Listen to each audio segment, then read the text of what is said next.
नमस्कार और the deep dive में आपका स्वागत है। मुहूर्त शास्त्र में मतलब सही समय चुनने के विज्ञान में एक बड़ी ही दिलचस्प बात है। ज्यादातर लोग सोचते हैं कि ये सबसे अच्छा दिन खोजने के बारे में है, पर असल में ये सबसे खराब दिनों से बचने का विज्ञान है। बिल्कुल सही कहा आपने। इसे ऐसे सोचिए, आप एक शानदार गाड़ी बना रही हैं। आप सबसे अच्छी क्वालिटी का इंजन लगाएंगी, पेंट भी बेहतरीन होगा, लेकिन अगर टायर ही पंचर हों या ब्रेक फेल हो तो क्या होगा? सारी मेहनत बेकार हो जाएगी। वही बात है, वो छोटी छोटी खामियां पूरी मेहनत पर पानी फेर देंगी। मुहूर्त में इन्हीं खामियों को महादोष कहा जाता है। और आज हम ऐसे ही 21 महादोषों की गहराई में उतर रहे हैं। ये वो आप कह सकती हैं ब्रह्मांडीय गड्ढे हैं, वो छिपी हुई दरारें हैं जिनसे हर हाल में बचने के लिए कहा गया है। चाहे शादी हो, गृह प्रवेश हो या कोई नया काम, हमारा मिशन है इन 21 दोषों को समझना। तो चलिए इस ब्रह्मांडीय चेकलिस्ट को एक एक करके समझना शुरू करते हैं। सबसे पहली और बुनियादी चीज से। हाँ, यहीं से सब कुछ शुरू होता है। पहला दोष है पंचांग शुद्धि। पंचांग शुद्धि। मुहूर्त के 5 हिस्से होते हैं: वार, तिथि, नक्षत्र, योग और करण। मुझे हमेशा एक टीम के 5 खिलाड़ियों की तरह लगते हैं। बहुत अच्छा उदाहरण है। और नियम यह है कि टीम का हर खिलाड़ी मजबूत होना चाहिए। अगर एक भी खिलाड़ी कमजोर है, मतलब आउट ऑफ फॉर्म है, तो पूरी टीम के हारने का खतरा बढ़ जाता है। अच्छा। इसी तरह अगर इन 5 अंगों में से कोई भी अशुभ है तो मुहूर्त की नींव ही कमजोर पड़ जाती है। ये सबसे पहला फिल्टर है। ठीक है, तो एक बार जब हमने देख लिया कि हमारी टीम के 5 खिलाड़ी मजबूत हैं, तो हमें बाहर के मौसम को भी देखना होगा, है ना? मतलब एक अच्छी गाड़ी लेकर भी कोई तूफान में तो नहीं निकलना चाहेगा। बिल्कुल नहीं। और यहीं पर दूसरा दोष आता है, सूर्य संक्रमण दोष। ये क्या है? जब सूर्य एक राशि से दूसरी राशि में जाता है तो उसे संक्रांति कहते हैं। ये एक कॉस्मिक गियर शिफ्ट जैसा है। जब गाड़ी का गियर बदल रहा होता है तो उस पल के लिए गाड़ी अस्थिर हो जाती है। ठीक वैसे ही सूर्य के राशि बदलने से लगभग 6.5 घंटे पहले और 6.5 घंटे बाद का जो समय है वो ब्रह्मांडीय ऊर्जा के लिहाज से बहुत अस्थिर होता है। तो इस दौरान कोई भी बड़ा काम शुरू करना मतलब अपनी नई गाड़ी को सीधे तूफान में उतारने जैसा है। एकदम। और मन की स्थिरता का क्या मतलब? बाहर का मौसम तो ठीक है, पर अगर ड्राइवर ही परेशान हो तो? शायद अगला दोष इसी से जुड़ा है, संग्रह चंद्र दोष। जब चंद्रमा किसी भी ग्रह के साथ एक ही घर में बैठ जाए। एकदम सही पकड़ा। ज्योतिष में चंद्रमा हमारे मन का, हमारी भावनाओं का प्रतीक है। वो एक शांत झील की तरह है। अब सोचिए, उस शांत झील में कोई दूसरा ग्रह, चाहे वो शनि जैसा भारी पत्थर हो या मंगल जैसा गर्म गोला, आकर गिर जाए तो क्या होगा? झील में हलचल मच जाएगी। हाँ, चंद्रमा की शांति भंग हो जाएगी। कुछ लोग कहते हैं कि गुरु या शुक्र जैसे अच्छे ग्रहों के साथ होना ठीक है, लेकिन शास्त्रीय नियम कहता है मन को पूरी तरह शांत और साफ रखो। इसीलिए किसी भी ग्रह के साथ चंद्रमा का होना एक दोष माना गया है। ये तो समझ आता है। अब बात करते हैं हफ्ते के दिनों की। वार दोष के बारे में हम सबने सुना है, खासकर मंगलवार को लेकर। लोग कहते हैं मंगल को ये मत करो। इसके पीछे का तर्क क्या है? इसके पीछे का सिद्धांत है ऊर्जा का मिलान। हर दिन एक खास ग्रह की ऊर्जा से जुड़ा है। मंगलवार का स्वामी है मंगल, जो युद्ध और संघर्ष का ग्रह है। अब आप शादी जैसा कोई शांतिपूर्ण काम उस दिन शुरू करेंगी तो आप एक गलत ऊर्जा को आमंत्रित कर रही हैं।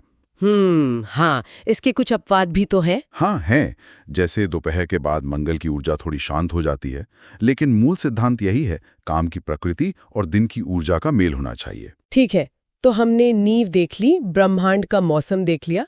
अब कुछ खास डेंजर जोन की बात करते हैं। मैंने गंडांत दोष के बारे में बहुत सुना है। इससे जल और अग्नि के बीच की कार्मिक गांठ भी कहते हैं। सुनने में ही बहुत भारी लगता है। और ये है भी। ये ज्योतिष के सबसे मुश्किल और नाजुक बिंदुओं में से एक है। सोचिए, जहां पानी खत्म होता है और आग शुरू होती है, वहां क्या होगा? भाप, ऊर्जा का विस्फोट, अस्थिरता। ठीक है, गंडांत ठीक है। ये 3 तरह के होते हैं। पहला और सबसे महत्वपूर्ण है नक्षत्र गंडांत।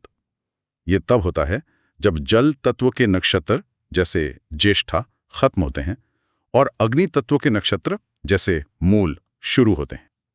उस संधि का लगभग 1.5 घंटे का समय बहुत ही ज्यादा अस्थिर माना जाता है। और बाकी 2? वैसे ही तिथि गंडांत होता है, जो कुछ खास तिथियों के जोड़ पर बनता है।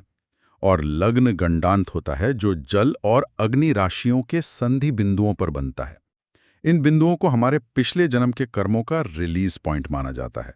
यहाँ बहुत सारी अनसुलझी ऊर्जा बाहर निकलती है जो किसी भी नई शुरुआत के लिए बिल्कुल अच्छी नहीं है। यानी एक तरह का कार्मिक ब्लैक होल जिससे बचना ही बेहतर है। बिल्कुल। अब एक और बड़े ब्रह्मांडीय इवेंट की बात करते हैं, ग्रहण। ग्रहणोपात दोष का नियम तो काफी सीधा लगता है। हाँ, नियम सरल है लेकिन बहुत गहरा है। जिस भी नक्षत्र में सूर्य या चंद्र ग्रहण पड़ा हो, उस नक्षत्र को अगले 6 महीने तक किसी भी शुभ काम के लिए इस्तेमाल नहीं करना चाहिए। इसके पीछे का कारण यह है कि ग्रहण उस नक्षत्र पर एक गहरी ऊर्जावान छाप छोड़ जाता है। जैसे किसी धमाके के बाद कानों में गूंज रह जाती है ना। हाँ बिल्कुल। वो नक्षत्र 6 महीने तक दूषित या डिस्टर्ब्ड रहता है। ठीक है, अगला है एकारगल दोष। ये थोड़ा तकनीकी लगता है। इसे ऐसे समझिए कि आपके रास्ते में एक बड़ा सा ताला लगा है। अर्गल का मतलब ही है रोक या बाधा। ये दोष तब बनता है जब दो चीजें एक साथ होती हैं। पहला, दिन में व्याघात जैसा कोई खराब योग चल रहा हो, और दूसरा, सूर्य और चंद्रमा के नक्षत्रों के बीच एक खास गणितीय असंतुलन हो। तो जब ये दोनों मिल जाते हैं तो ये सफलता के रास्ते पर एक तरफा रोक लगा देता है। यानी आप मेहनत तो करेंगी लेकिन नतीजा नहीं मिलेगा क्योंकि दरवाजा बंद है। एक मिनट, अगला दोष तो बहुत ही अनोखा है, अकाल वृष्टि दोष, यानी बेमौसम बारिश होना। ये कैसे एक दोष हो सकता है? ये तो प्रकृति है। यही तो इसकी खूबसूरती है। प्राचीन ऋषि प्रकृति के संकेतों को पढ़ना जानते थे। उनका मानना था कि अगर ब्रह्मांड में सब कुछ सही है तो प्रकृति भी वैसा ही व्यवहार करेगी। अगर किसी दिन जब बारिश का मौसम बिल्कुल नहीं है और अचानक बादल गरजने लगे और पानी बरसने लगे, तो ये प्रकृति का संकेत है कि उस समय की ऊर्जा में कुछ गड़बड़ है। ये ऐसा है जैसे प्रकृति खुद कह रही हो, आज का दिन ठीक नहीं है। कमाल है। ये तो हमारी आधुनिक सोच से बिल्कुल अलग है। अच्छा, अब आते हैं दो और बड़े दोषों पर, महापात दोष और वैधृति दोष। हाँ, ये दोनों ही बड़े असंतुलन के संकेतक हैं। महापत दोष एक बहुत ही दुर्लभ और खतरनाक स्थिति है। सोचिए, सूरज और चांद दो बहुत शक्तिशाली चुंबक हैं। इस दोष के दौरान वे धरती के एक ही तरफ आकर एक ऐसी सीध में आ जाते हैं कि उनका संतुलन बिगड़ जाता है। और वैधृति दोष? ये तो 27 योगों में से एक है। हाँ, ये 27वां योग है और इसका स्वभाव ही अलगाव और बिखराव का है। जो चीजें आप जोड़ना चाहती हैं, ये योग उन्हें तोड़ने की ऊर्जा रखता है।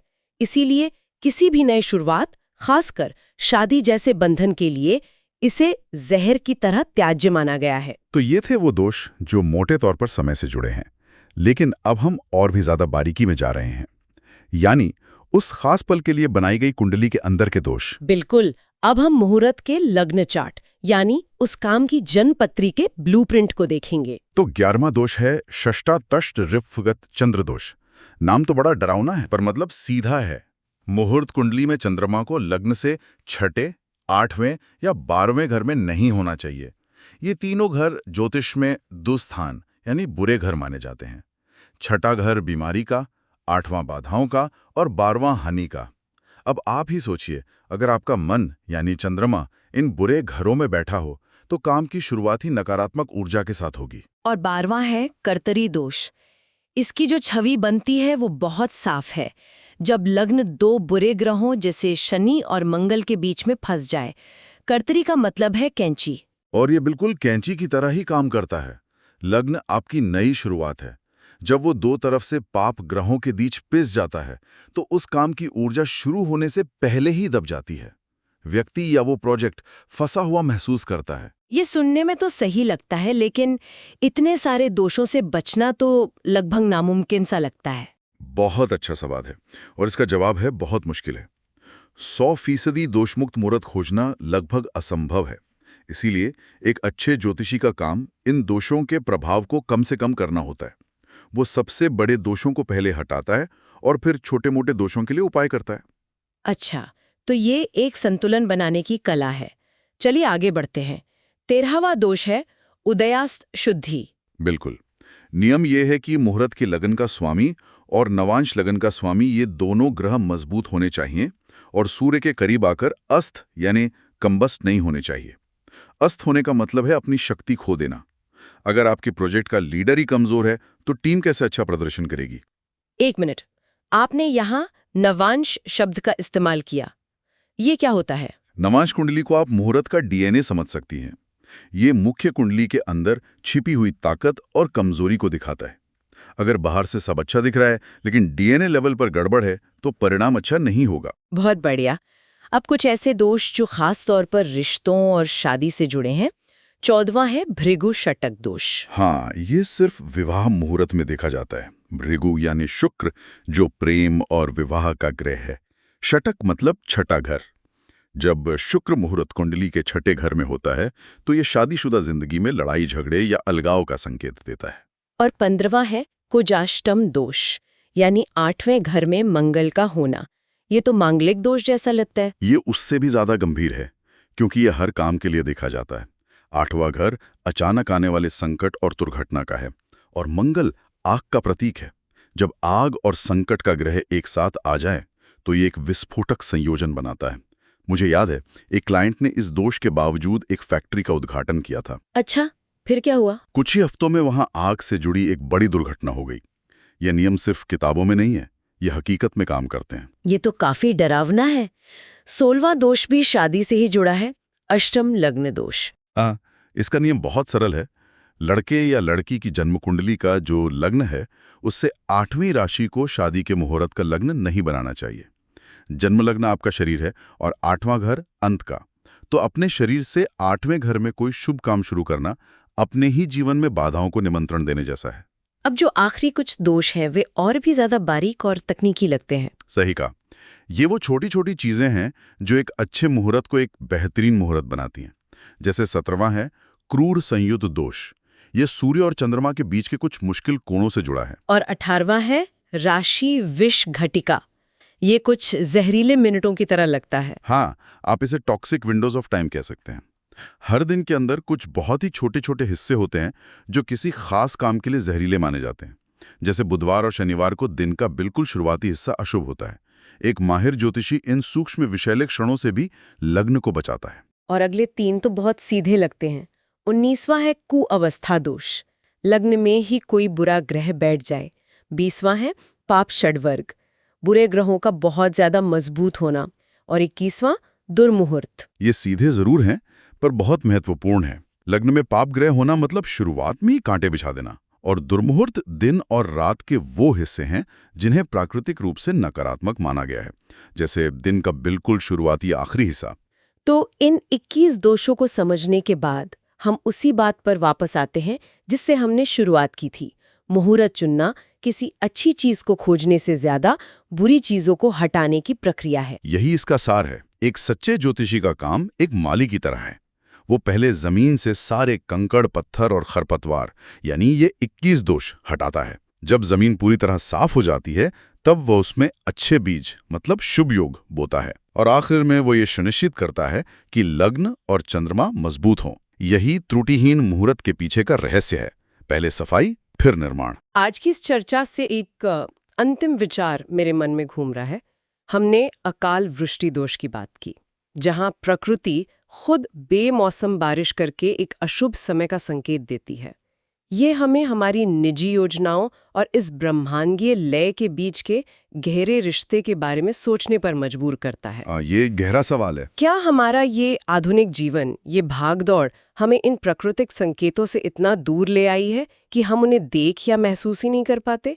शायद हम भूल गए हैं कि हम इस ब्रह्मांड का एक हिस्सा हैं, उससे अलग नहीं। ये एक ऐसा सवाल है जिस पर विचार करने के लिए हम अपने श्रोताओं को छोड़ जाते हैं।